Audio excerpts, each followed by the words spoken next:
بسم اللہ الرحمن الرحیم۔ گمنام ہیروز کے معزز ناظرین و سامعین، السلام علیکم۔ ڈاکٹر محمد انیب سلیمی کے ساتھ آپ سن رہے ہیں دیوتا۔ تو آئیے بڑھتے ہیں کہانی کی جانب۔ تم جانتے ہو ہنری، میں کیسی ضدی ہوں۔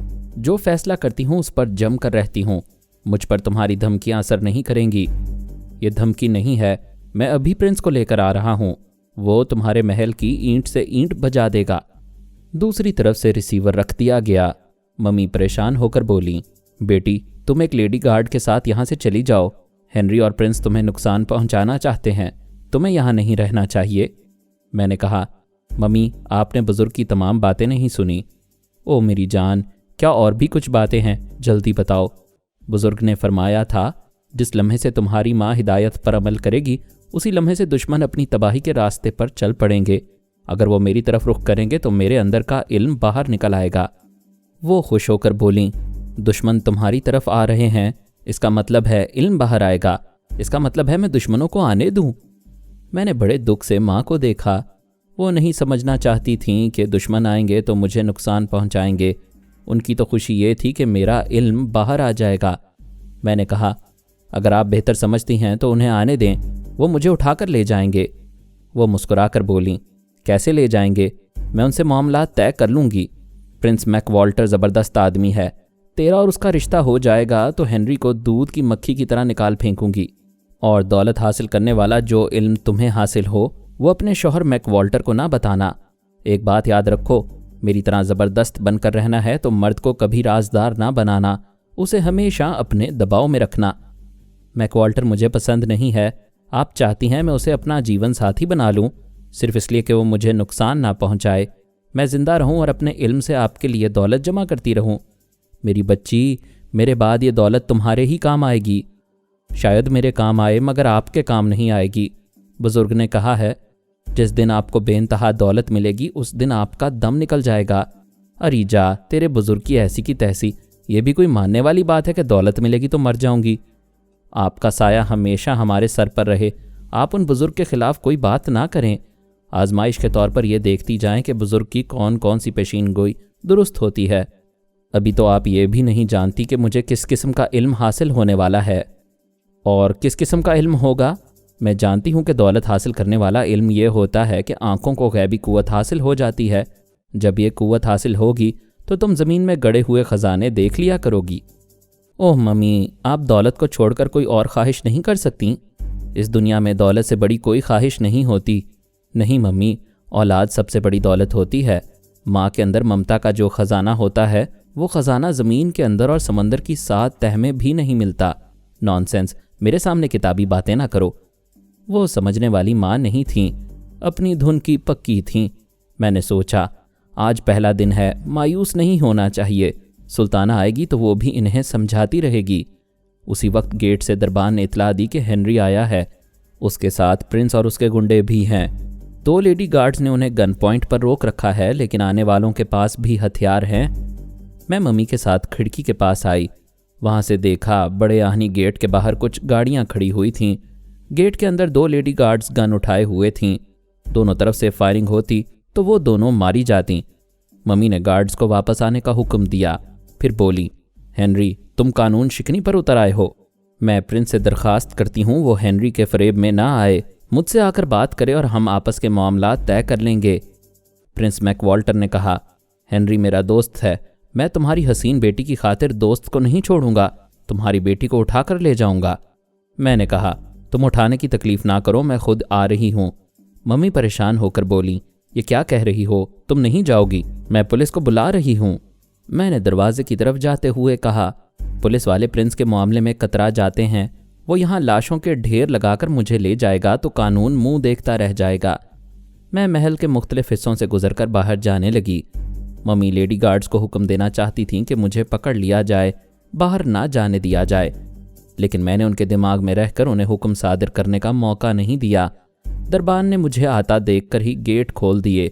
پرنس اور ہنری نے مجھے جیت لینے کی خوشی میں نعرہ لگایا، ہوائی فائرنگ کی۔ ہنری نے پوچھا، سلوانہ کیا اب بھی طلاق لوگی؟ ہاں لوں گی، تمہیں محل میں نہیں گھسنے دوں گی۔ پرنس نے مجھ سے کہا، باربرا तुम राजी खुशी आ गई, मगर तुम्हारी माँ को हेनरी के लिए उठा कर ले जाना होगा। पहली बात तो ये कि आज से मेरा नाम बारबरा नहीं सुल्ताना है। दूसरी बात यह कि तुम मेरी माँ और हेनरी के मामले में ना पड़ो। अगर उसका साथ दोगे तो मैं तुम्हारे साथ नहीं जाऊंगी।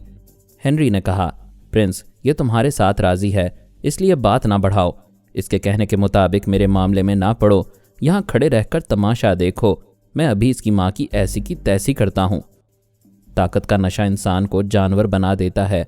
वो नहीं सोचता कि कमज़ोर औरतों पर मर्दानगी दिखा रहा है, बल्कि औरतों पर ही ज़बरदस्ती मर्दानगी दिखाने का मज़ा आता है। मैं प्रिंस के पास आई। वो मुझे जीत का माल समझकर मेरी कमर में हाथ डालना चाहता था। मैंने कहा, अभी मुझे हाथ ना लगाना, जब मैं आ गई हूँ तो बेसब्री क्यों? वो हंसते हुए बोला, कोई बात नहीं, मैं शराब की बोतल को मुंह से लगाकर गटागट नहीं पीता, तुम्हें भी ठहर ठहर कर घूंट घूंट पीऊंगा। उधर हेनरी हाथ में रिवॉल्वर लिए 2 गनमैन के साथ आगे बढ़ा। उसकी शामत आ गई थी। वो मेरी माँ से ज्यादती करना चाहता था। जैसे ही उसने महल के अहाते में जाने के लिए गेट में कदम रखा, मैंने उसके दिमाग को उछाल दिया।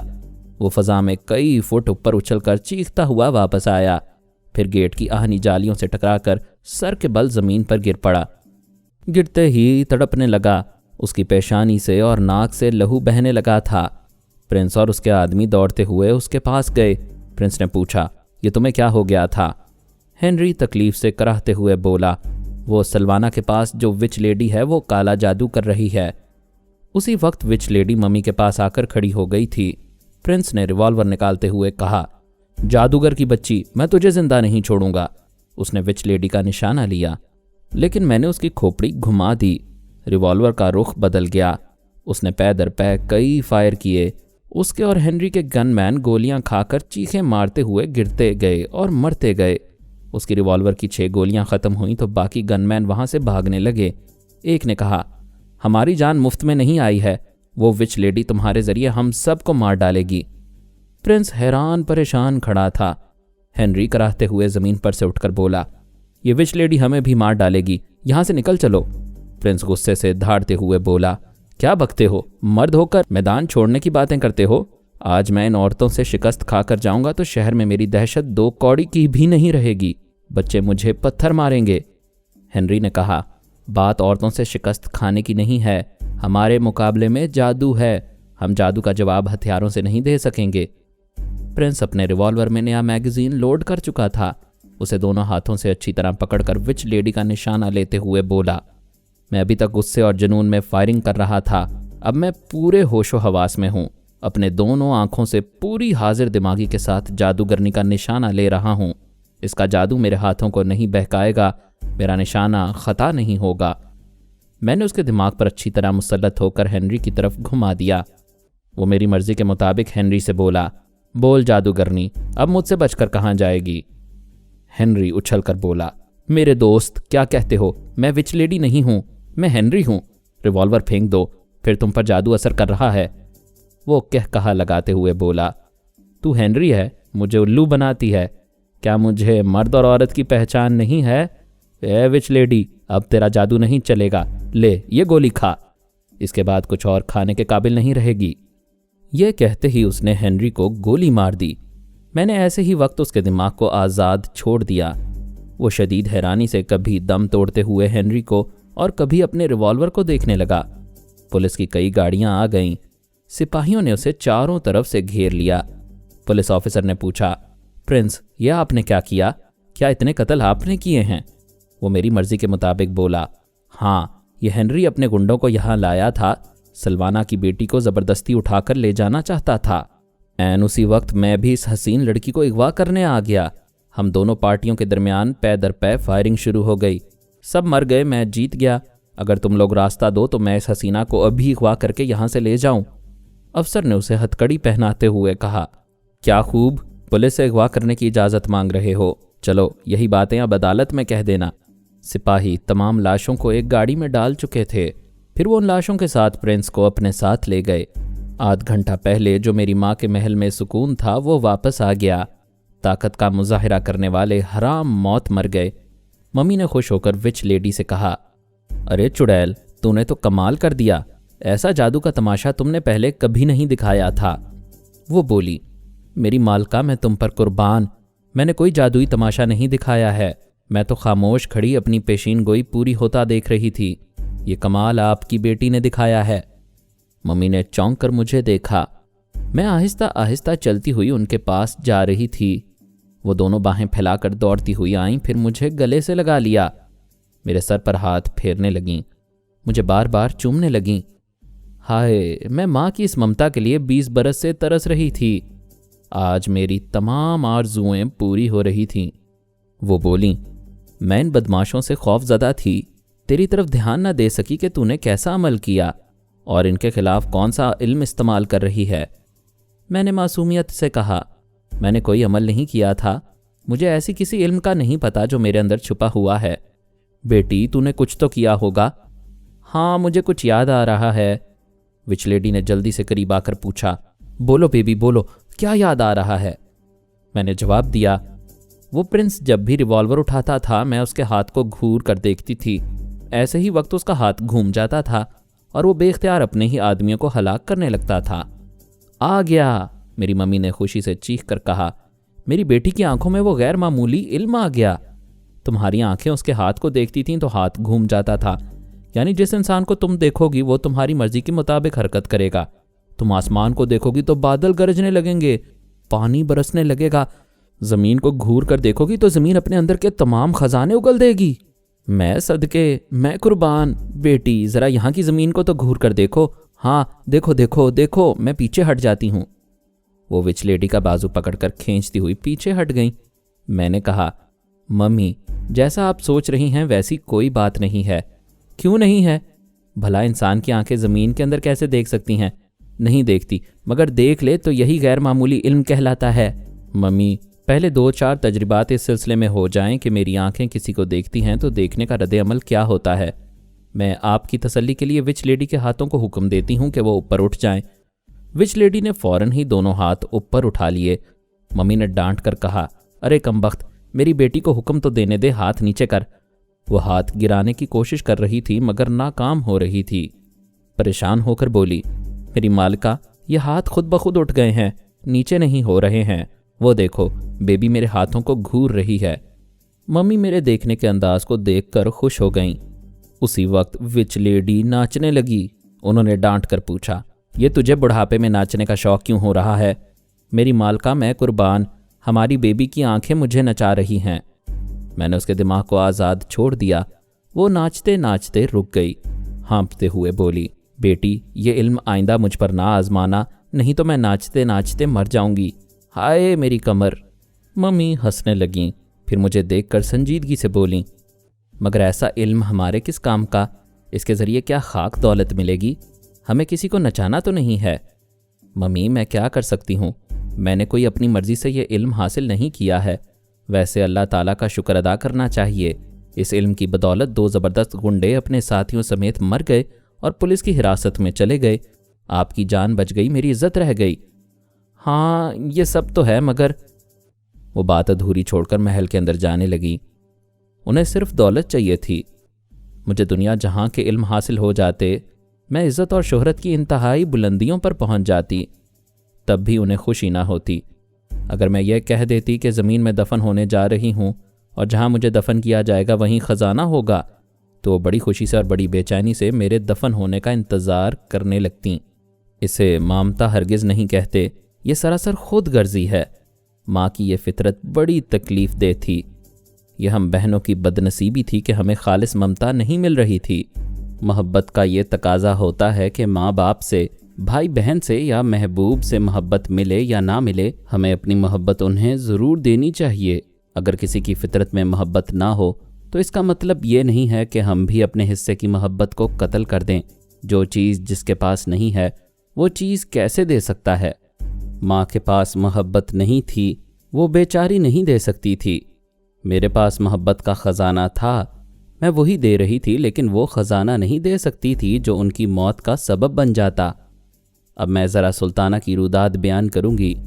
وہ باپا جانی کے ساتھ محل میں پہنچی تو محمد جمال پاشا ذرا خوش ہوا، ذرا مایوس ہوا، کیونکہ خیال ہی خیال میں دونوں کے حسن و شباب کو صبح سے دیکھتا آ رہا تھا۔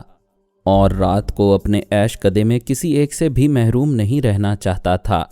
دولت کا نشہ اور حسین عورت کو چھیننے جھپٹنے کا مزہ ایسا ہوتا ہے کہ آدمی پھر آدمی نہیں رہتا، جانور بن جاتا ہے۔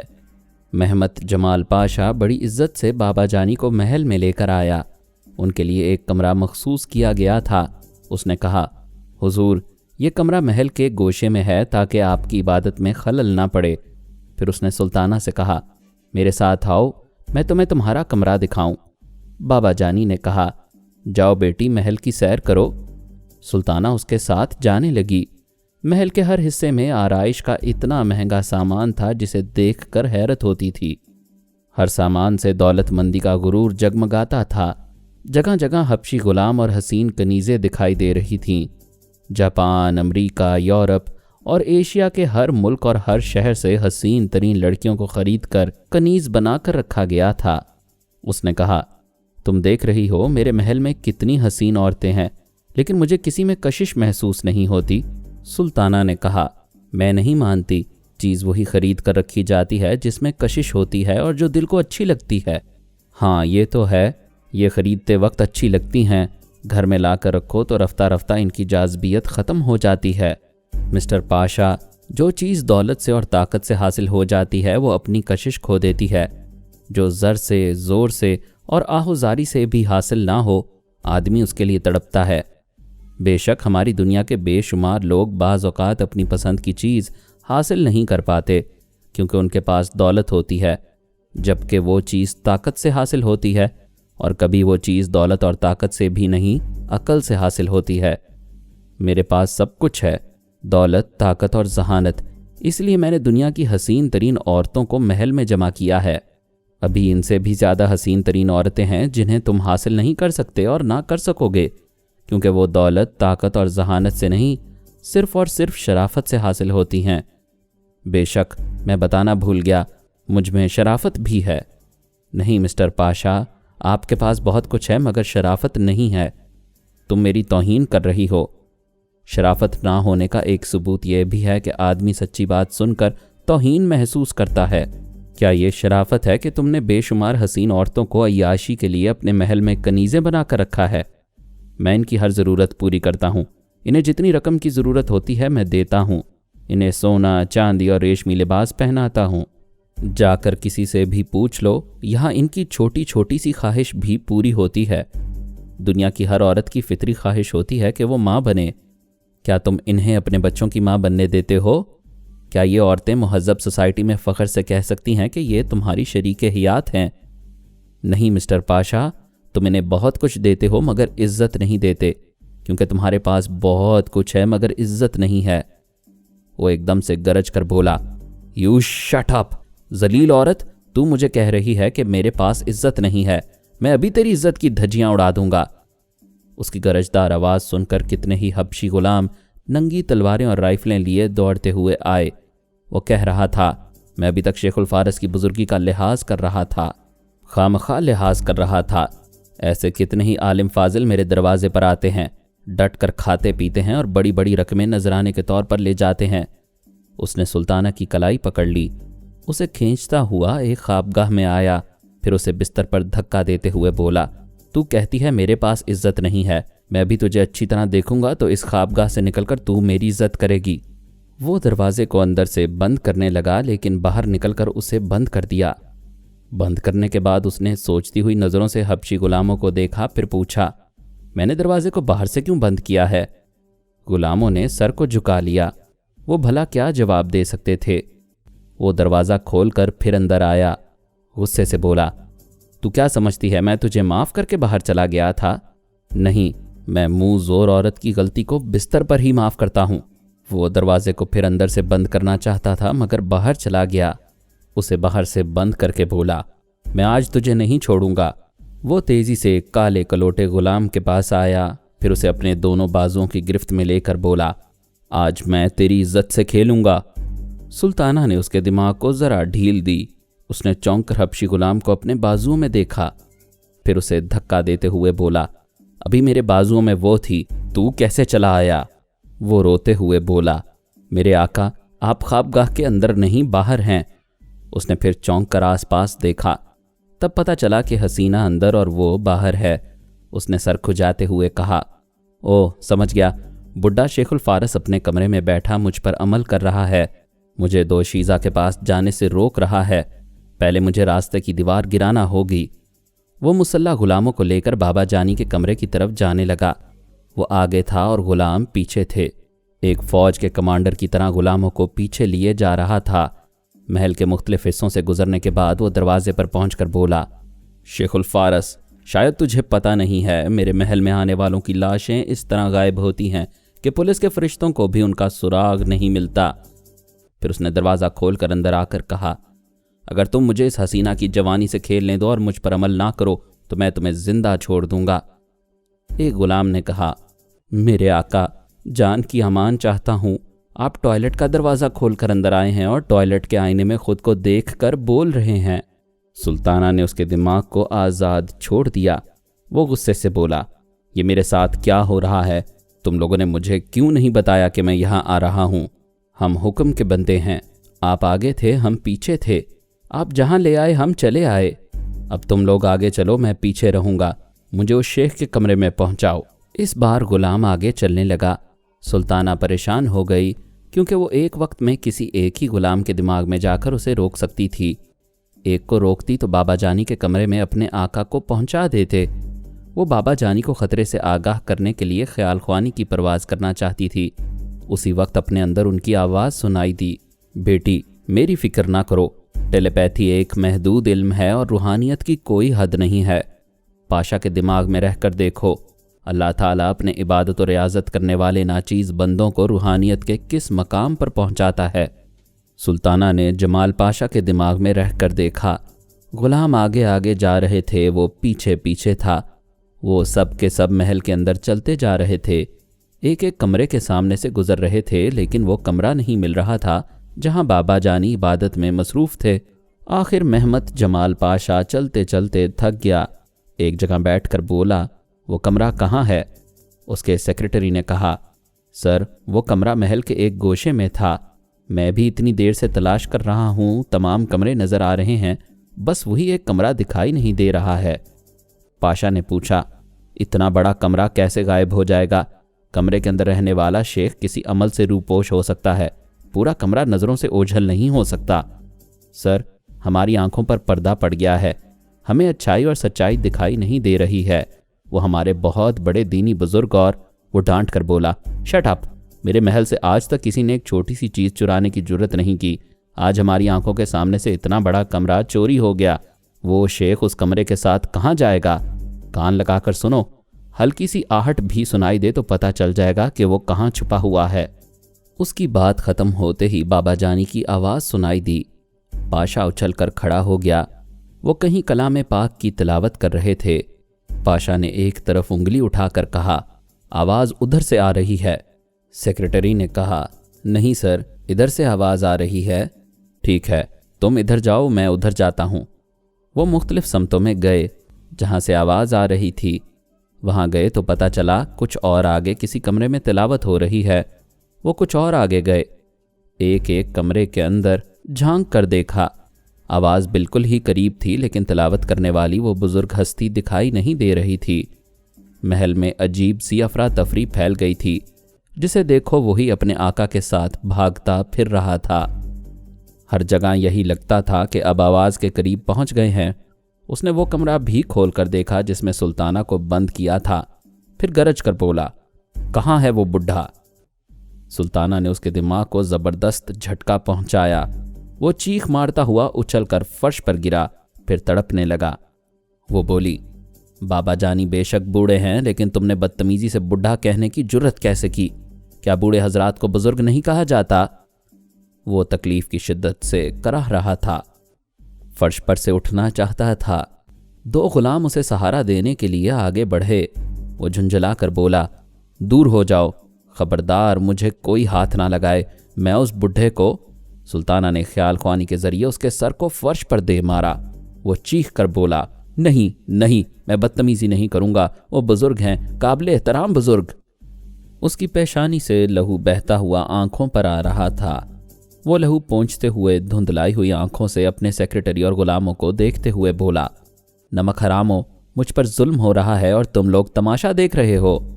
सेक्रेटरी ने कहा, सर वो बुजुर्ग हस्ती हैं, अव्वल तो वो नज़र नहीं आ रहे हैं, अगर नज़र आएंगे तो हम उनकी तरफ आंख उठाने की भी जुर्रत नहीं करेंगे। मैं हुक्म देता हूँ उस नहीं, मैं बुढ़ा नहीं कहूँगा, मगर हाँ उसे गोली मार दो। बॉडीगार्ड ने पूछा, जो नज़र ना आता हो उसे गोली कैसे मार सकते हैं? उसने बॉडीगार्ड से रिवॉल्वर लेकर कहा, तुम्हें गोली मारना नहीं आता? देखो, इस हाथ से रिवॉल्वर पकड़ो और मेरी दूसरी हथेली को देखो।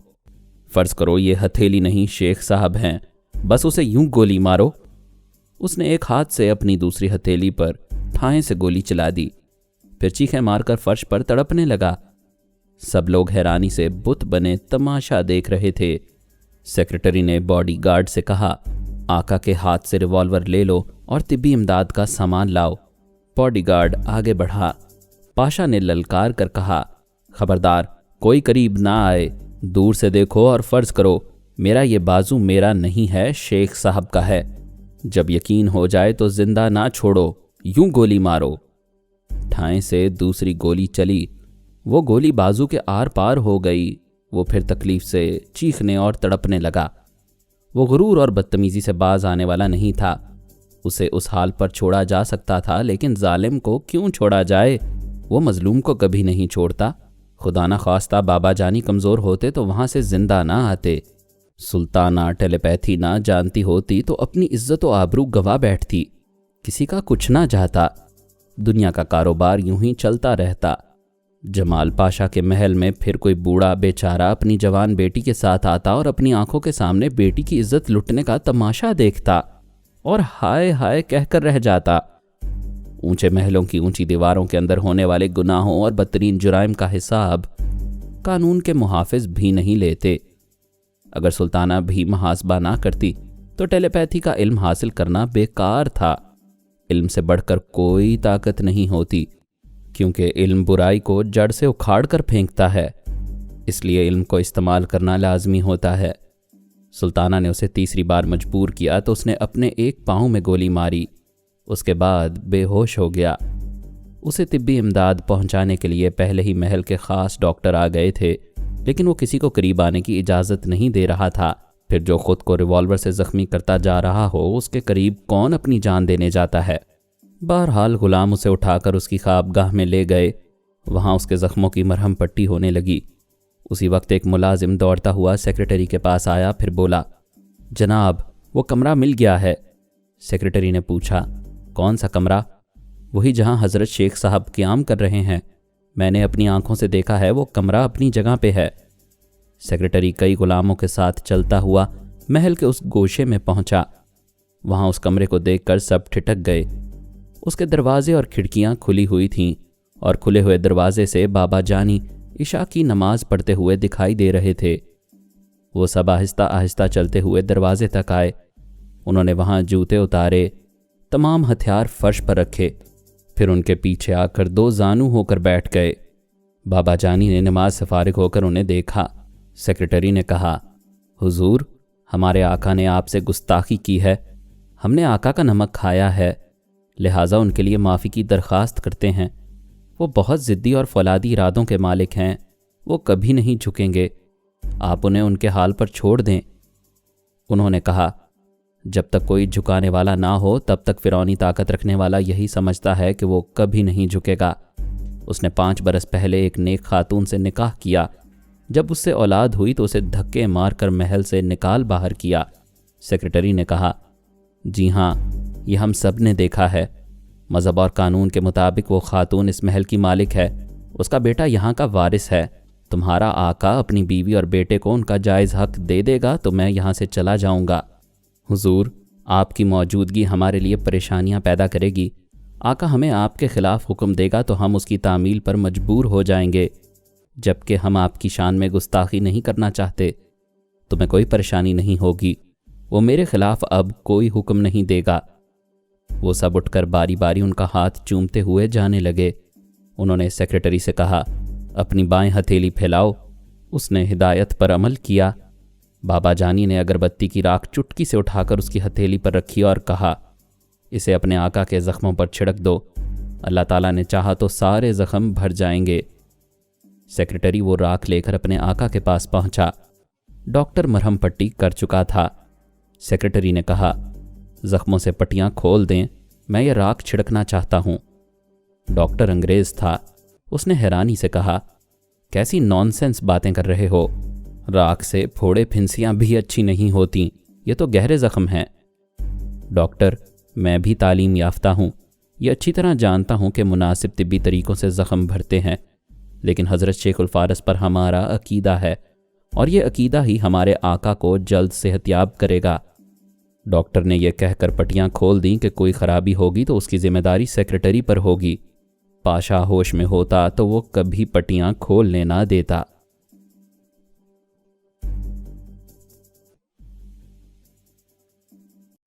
मज़ीद अक़सात सुनने के लिए हमारे चैनल का सब्सक्राइबर बने और साथ ही बेल आइकन को क्लिक करें ताकि आपको हर आने वाली नई वीडियो की नोटिफिकेशन मिलती रहे। हमारी वीडियोस को लाइक और शेयर करें और हमें अपनी दुआओं में याद रखिएगा।